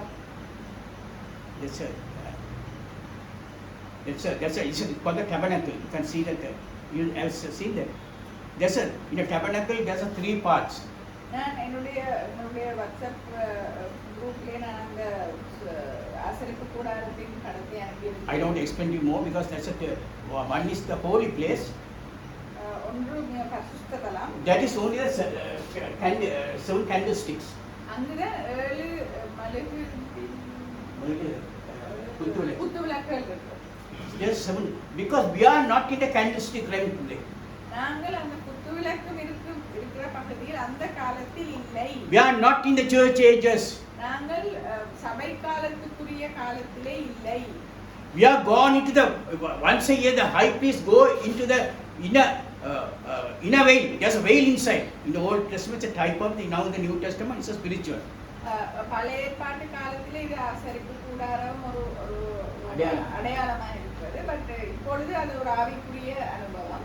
So we are not in the candlestick realm today. நாங்கள் அந்த 7 குத்துவிளக்குகள் இருக்கின்ற காலத்திலோ அந்த பகுதியில் இல்லை. That we baptize the people, we are doing baptism and all that. நாங்கள் ஆக்களுக்கு ஞானஸ்நானம் கொடுத்து சொல்லி அந்த காலத்தில் இல்லை. So now we are in finishing time. நாங்கள் இப்பொழுது முடிவுக்குரிய காலத்திலே இருக்கிறோம். And see that all the ones are here that high priest go into that promise, that is what is that called, the most holy place. வருடத்துக்கு ஒரு தரம் அந்த பிரதான ஆசாரியன் அந்த மகா பரிசுத்த ஸ்தலத்துக்கு அந்த திரையை தாண்டி போவார். Inside there's an ark of the covenant. அங்கு உடன்படிக்கை. அங்கு அந்த மகா பரிசுத்த ஸ்தலத்தில் உடன்படிக்கை பட்டிருக்கிறது. And the Shekinah glory was there. ஷெக்கைனா மகிமை இருக்கிறது. And also the Aaron's rod, that is life. ஏரோனின் தடி இருக்கிறது. And also the hidden manna what we are eating today. மறைந்திருக்கிற மன்னா. மறைந்திருக்கிற மன்னா இப்பொழுது நாங்கள் வார்த்தையாக நாங்கள் அதை எடுக்கிறோம். Once a year normally in the Old Testament, once a year the high priest goes into that. வருடத்துக்கு ஒரு முறை அந்த பிரதான ஆசாரியர் மட்டும் அந்த If we go with a little sin, அவர் ஏதாவது ஒரு சிறிய பாவத்துடன் அதற்குள்ளே போனால் he will die. அவர் மரித்து விடுவார். No one can go inside, only the once a year the high priest can go. வேற எவருமே எப்பொழுதுமே அதற்குள் போக But முடியாது. பிரதான ஆசாரியர் in the மட்டும் lake, பரலோகத்துக்கு ஒரு முறை there is some போவார். bells inside in the lake. அவருடைய கால்களிலே மணிகளை கட்டி So he will be doing this thing and that and appear. So then the bell is ringing. So அவர் அங்கிருந்தும் நடந்து கிரியைகளை செய்யும் போது அந்த மணியிலிருந்து சத்தம் வரும். If there's no bell is ringing, அந்த மணி சத்தம் கேட்காவிட்டால் he was dead. வெளியிலே இருப்பவர்கள் நினைத்துக் கொள்வார்கள் அவர் உள்ளே மரித்து விட்டார். There's a chain there, nobody can't go inside. So they pull that body, they pull them up. எவருமே உள்ளே போகாதபடியினால் அவருடைய காலிலே ஒரு சங்கிலியை கட்டி வெளியே வைத்திருப்பார்கள். சோ மணி சத்தம் கேட்காவிட்டால் அந்த சங்கிலியை பிடித்து அவருடைய மரித்த உடலை அவர்கள் வெளியே எடுப்பார். Today when Jesus was dying on the cross, இன்றைக்கு இயேசு கிறிஸ்து அந்த குருசிலே மரிக்கும் போது the temple, the veil was rent into two. அந்த பிரதான ஆசரிப்பு கூடாரத்திலே மகா பரிசுத்த தலத்துக்கு முன்னால் இருக்கும் திரை இரண்டாக கிழிந்தது. It is not the real, it is a type of the temple. அது தேவனுடைய ஆலயத்தின் ஒரு அடையாளம். But really the body was rent into two. உண்மையாகவே அந்த சரீரம் இரண்டாக கிழிக்கப்பட்டது.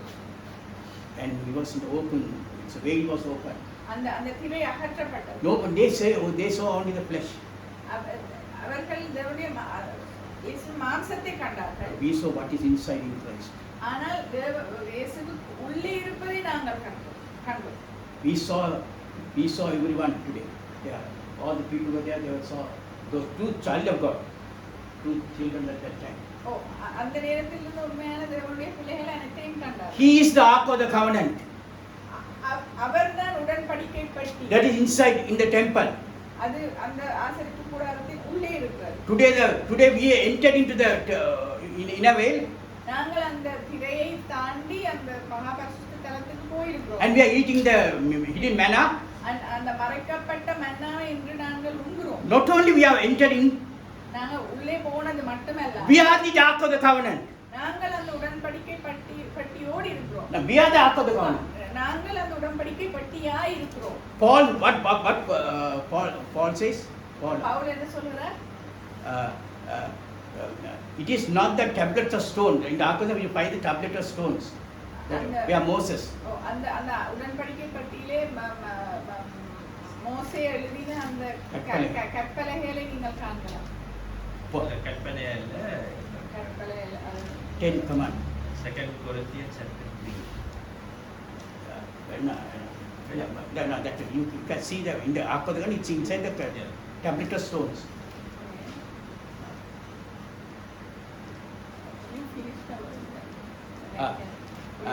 So inside there's a ark. You start from what Paul said. Paul said, Pavul என்ன சொல்லியிருக்கார்? not the tablet of stone. அந்த கற்பலகைகள் அல்ல. It is written in your hearts. அது கற்பலையில் எழுதப்பட்ட வார்த்தை அல்ல. அந்த வார்த்தை இப்பொழுது உங்களது இதயத்தின் பலகையிலே எழுதப்பட்டது. So you are the ark of the covenant. என்றால் நீங்கள் தான் என்று உடன்படிக்கை பட்டியாய். You are one with him. நீங்கள் அவருடன் ஒன்றாய் இருப்பீர்கள். You are living word. நீங்கள் தான் ஜீவிக்கும் ஜீவனுள்ள தேவனுடைய வார்த்தையாய் இருப்பீர்கள். People can't see you. மற்றவர்கள் உங்களை காண முடியாது. Because Paul says all the riches was in the earthen vessel. எல்லா ஐஸ்வரியங்களும் இந்த உலகத்துக்குரிய இந்த பாத்திரத்திலே இருக்கு. மாம்சமான உடம்பு மண் பாத்திரத்திலே இருக்கு. It's made out of clay. It's inside. இது மண்ணால் மேய்க்கப்பட்ட பாத்திரம். So read the 9, 8. You know, this everything Hindus and all they copy the Christianity. இந்துக்கள் கூட கிறிஸ்தவ முறைகளை Because பின்பற்றுகிறார்கள். when the ayar go inside the temple, inside the inner inside the way, அதாவது இந்துக்களிலே பூசை செய்யும் ஐயர் பூசாரி என்பவர் அந்த கோயிலிலே உள்ளுக்குள்ள இருக்கிற பிரகாரத்துக்கு போகும்போது he will ring the bell. அவர் அங்கு மணி He can hear in the temple, he can then ring the bell.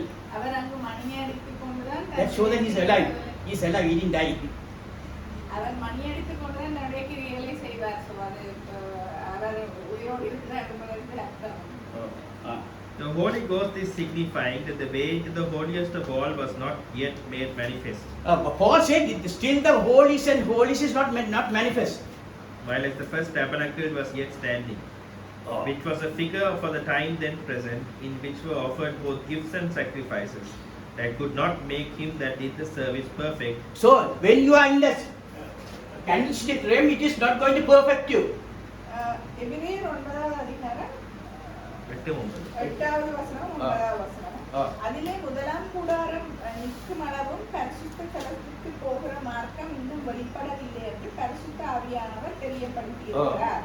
அந்த கூடாரம் இக்காலத்துக்கு உதவுகிற ஒப்பனையாயிருக்கிறது. So for this age, இக்காலத்துக்கு உதவுகிற ஒப்பனையாயிருக்கிறது. அதற்கேற்றபடியே செலுத்தப்படுகிற காணிக்கைகள் all these sacrifices, காணிக்கைகளும் பலிகளும் ஆராதனை செய்கிறவருடைய மனச்சாட்சியை பூரணப்படுத்த it is not going to perfect. If you are in the church, it is not going to perfect you. நீங்கள் சபைக்குரிய காலத்தில் இருந்தால் அது உங்களை பரிபூர்ணப்படுத்த. If you are in the candlestick realm, it is not going to perfect you. நீங்கள் அந்த குத்து விளக்குகள் கூடாரத்தில் இருக்கும் அந்த கால பகுதியில் இருந்தால் அது உங்களை பரிபூர்ணப்படுத்தாது. There are preachers still, they are preaching, they are in the seventh church age. இன்னும் சில போதகர்கள் போதிக்கிறார்கள் நாங்கள் இன்னும் முதலாவது சபையில் இருக்கோம். So it is next. Which stood only in meats and drinks and divers washings, Diverse washing, baptism, feet washing, and carnal ordinances. See, these all carnal ordinances. இவர்கள் சீர்திருத்தல் உண்டாகும் காலம் வரை That is the time of the imposed on them until the time of Reformation. இவைகள் சீர்திருத்தல் உண்டாகும் காலம் வரைக்கும் நடந்தரும்படி கட்டளையிடப்பட்ட போஜன பானங்களும் பலவித ஸ்நானங்களும் all the baptism, washing, அல்லாமல் these what is sadanga but in English? Ordinance. These all ordinances, carnal ordinances. இதெல்லாம் மாம்சத்துக்குரிய சடங்குகளாக இருக்கிறது. It is not going to perfect you. அது உங்களை ஒரு நாளும் முழுமைப்படுத்த போகிறது. Lot of washings, நிறைய ஸ்நானங்கள், baptism name of Father, Son and Holy Ghost, பிதா குமாரன் பரிசுத்த ஆவியின் நாமத்திலே, baptism in the name of Jesus Christ, இயேசு கிறிஸ்துவின் நாமத்திலே இருக்கும் feet washing, கால் கழுவுதல். all is not going to perfect you. அதெல்லாம் This is உங்களை for the time being. பரிசுத்தமில்லை. Till you are in the candlestick realm, you have still that you have to do. But now we are not gone there. We are gone beyond that. அந்த குத்து விளக்கு பகுதியில் இருக்கிற அந்த காலத்தில் இருக்கும் வரைக்கும் தான் இந்த சடங்குகளை செய்ய சொல்லி. Because Paul knew that. Paul நாங்கள் இப்பொழுது தாண்டிவிட்டோம். Paul has all understood that. Pavul அதோ அனைத்தையும் விளங்கிக் கொண்டார். He has gone to the inner veil. அவர் அந்த திரைக்கு உள்ளான வெளிப்பாட்டுக்கு போய்விட்டார். But he didn't want to preach. He was not able to preach that time. ஆனால் அந்த காலத்திலே அதை குறித்து பவுல் பிரசங்கிக்க முடியாமல் இருந்தது. Because they were babes. ஏனென்றால் அவர்கள் குழந்தைகளாக. That's what Paul says, Hebrew 5:12. I finish it. Yes, sir. எபிரேயர் 5வது அதிகாரம் 12வது வசனம். For when the time you ought to be teachers, you have need that one teach you again, which be the first principles of the oracles of God, and are become such as have need of milk and not of strong meat. You are drinking milk. காலத்தை பார்த்தால் போதகராயிருக்க வேண்டிய உங்களுக்கு தேவனுடைய வாக்கியங்களின் மூல உபதேசங்களை மறுபடியும் உபதேசிக்க வேண்டியதா இருக்கிறது. The time has பலமான ஆகாரத்தை அல்ல பாலை உண்ணத்தக்கவர்களானீர்கள். So but these things you may not understand, Paul says. Pavul சொல்கிறார் இவேளை குறித்து நான் உங்களுக்கு பிரசங்கித்தால் நீங்கள் இவேளை விளங்கிக் கொள்ள போவதில்லை. Because you are drinking milk. என்றால் நீங்கள் இன்னும் பால் உண்ணும் குழந்தைகளாக இருக்கிறீர்கள். You are not eating meat. நீங்கள் மாம்சத்தை உண்ணுகிற வளர்ந்தவர்களாக இல்லை. பலமான ஆகாரத்தை உண்ணுகிற That's what Brother Branham also had the revelation of Nineveh. தீர்க்கதரிசி பிரணாம் அவர்களுக்கும் இந்த பரிசுத்த கூடாரத்தின் முத்திரையை குறித்த வெளிப்பாடு. So mostly Branham was preaching to all the Pentecostal churches. அந்த காலத்திலே அவர் பெந்தேகோஸ்து சபைகளுக்கு தான் அதை குறித்து பேசினார். So he said, how can I preach these things to the Pentecostal babies? So அவர் கூட சொல்லியிருந்தார், இந்த பெந்தேகோஸ்தே குழந்தைகளுக்கு இவைகளை குறித்து நான் என்னென்று பிரசங்கிப்பது. I can't preach these things. இவைகளை குறித்து பேச முடியாது என்று சொன்னார். And I preach last verse. Hebrews 6:1. எபிரேயர் 6ஆம் அதிகாரம் 1வது வசனம். Therefore, leaving the principles of the doctrine of Christ, Leaving the principle of the doctrine of Christ, let us go on unto perfection, let us go on to perfection. not laying again the foundation of repentance from dead works, It's a dead work. Repentance is a dead works. and of faith towards God, Faith toward God, of the doctrine of baptisms, doctrine of baptism, and of laying on of hands, laying on of hands, and of the resurrection of the dead, resurrection of dead, because we are not going to be resurrected. For us, not necessary. and of eternal judgment. Eternal judgment. We are not no judgment for us. ஆகையால் கிறிஸ்துவை பற்றி சொல்லி. So today, Jesus, God will judge you. God will judge you. Churches will teach you. ஆகையால் கிறிஸ்துவை பற்றி சொல்லிய மூல உபதேச வசனங்களை நாம் விட்டு செத்த கிரியைகளுக்கு நீங்களாகும் மனம் திரும்புதல், தேவன் பேரில் வைக்கப்படும் விசுவாசம், ஞான ஸ்நானங்களுக்கு அடுத்த உபதேசம், கைகளை வைக்குதல், மரித்தோரின் உயிர்த்தெழுதல், நியாய தீர்ப்பு என்பவைகளாகிய அஸ்திபாரத்தை மறுபடியும் போடாமல் பூரணமாகும்படி கடந்து போவோமாக. Also go on to perfection. Don't bring that. Fill the. Don't do these carnal ordinances. Don't do these carnal ordinances. Pavul கூறுகிறார், இந்த மாம்சத்துக்குரிய செத்த கிரியைகளை செய்யாமல் கடந்து போக. What is doctrine of Christ? We are the doctrine of Christ. Doctrine. கிறிஸ்துவின் உபதேசம் என்பது நாங்கள் தான். Because we are the living epistles. Pavul கூறுகிறார், நாங்களாம் ஜீவனுள்ள நிரூபங்களாயிருக்கிறோம். You must understand who you are. நீங்கள் யார் என்பதை முதலாவது விளங்கிக் கொள்ள வேண்டும். You must understand who Jesus Christ is. நீங்கள் இயேசு கிறிஸ்து யார் என்பதை விளங்கிக் கொள்ள வேண்டும். Believe on the Lord Jesus. Today I preach that you are not going to die. You are not going to die.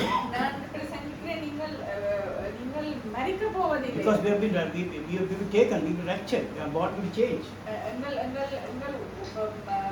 எங்கள் மாம்சமானதோடு மாறுபட்டு நாங்கள் எடுத்துக்கொள்ளப்படுவோம். We are not going to taste death. This is you have to believe this. நாங்கள் மரித்தலை ருசிக்க போவதில்லை. நான் மரிக்க மாட்டோம் விசுவாசி. I'm not going to die. நான் மரிக்க போவதில்லை என்பதை விசுவாசி. Then you unbelieve this is a sin. So நீங்கள் அதை விசுவாசிக்காவிட்டால் அது உங்களுக்கு பாவம். விசுவாசிக்காவிட்டால் அது பாவம். Faith is unbelief.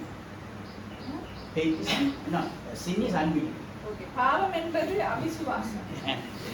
And also sin is transgression of law. பாவம் என்பது நியாயப்பிரமாணம் மீறுதல். So what is our this faith is our grace covenant. விசுவாசம் என்பது நம்முடைய கிருபையின் உடன்படிக்கை. That's you have to believe that.